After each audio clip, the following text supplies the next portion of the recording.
On est sur une vraie bonne nouvelle si vous passez beaucoup de temps à ajuster l'ordre de vos plans pendant votre étape de dérochage. Si vous connaissez pas ce raccourci de Premiere Pro, je vous garantis que vous allez gagner beaucoup de temps dans vos prochains dérochages. Je vous le montre tout de suite.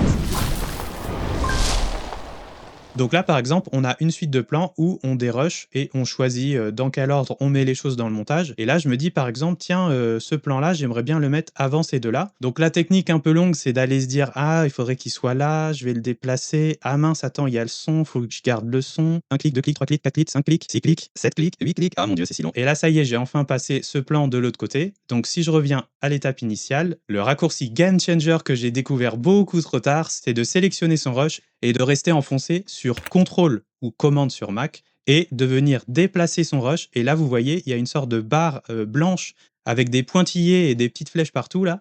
Et si vous venez le déplacer là où vous souhaitez qu'il reste à la fin et que vous relâchez, automatiquement, tout le reste se pousse, se décale sans rien écraser. Vous ne pouvez pas perdre par accident des morceaux de rush. Et ça vous permet de réorganiser très facilement et très rapidement l'ordre des rushs pendant votre dérushage. Par exemple, je peux le mettre ici. Ça vient automatiquement pousser tout ça plus loin sans jamais rien écraser.